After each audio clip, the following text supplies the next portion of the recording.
Intention त्याचा काय असतो उद्देश, ॲटिट्यूड त्याची काय असते वागणूक, परमिशन एखाद्याला काय करायचं आपल्याला परमिशन मागायची, ॲबिलिटी त्याच्यामध्ये असलेलं सामर्थ्य, पॉसिबिलिटी एखादी काय असते शक्यता, अँड ऑब्लिगेशन. कोणता शब्द आहे ऑब्लिगेशन म्हणजे आपल्याला एखादी वस्तू काय करायची आहे मनाई करायची आहे किंवा सक्ती करणे is followed by the main verb.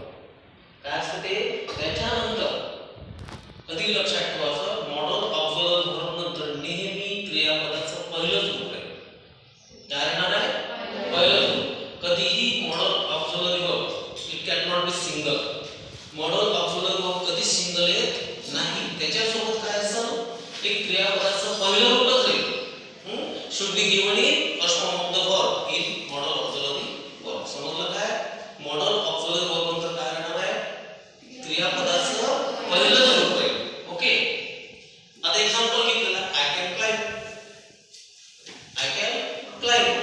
जर समजा आपण आता हा शब्द काढून टाकला क्लाइंब, मी चढतो, मी चढतो. बट समजा आपण क्लाइंब काढून टाकलं फक्त एवढंच कधी दिलं आय कॅन, याचा अर्थ लागते का काही लागलं का नाही. याच्यासोबत काय लागतं आपल्याला एक मेन वर्ब म्हणजे क्रियापदाचं कोणतं रूप पाहिजे पहिलं रूप पाहिजे. ओके आता याचा अर्थ काय होते आय कॅन क्लाइंब मी चढू शकतो. मग शकतो म्हणजे काय की माझ्यामध्ये काय त्याचं काय सामर्थ्य आहे. आय कॅन क्लाइंब मी खेळू शकतो. आय कॅन वॉक मी चालू शकतो. I can speak English me English बोलू शकतो. ओके दुसरं मे आय कम इन. आता मे आय कम इन म्हणतो तुम्ही काय मागता रे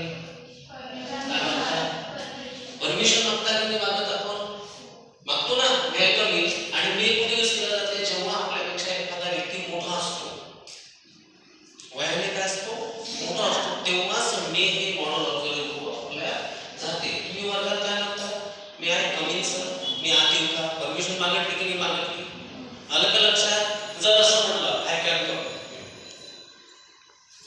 आय कॅन कम असं म्हणू शकतो आय कम मी येतो.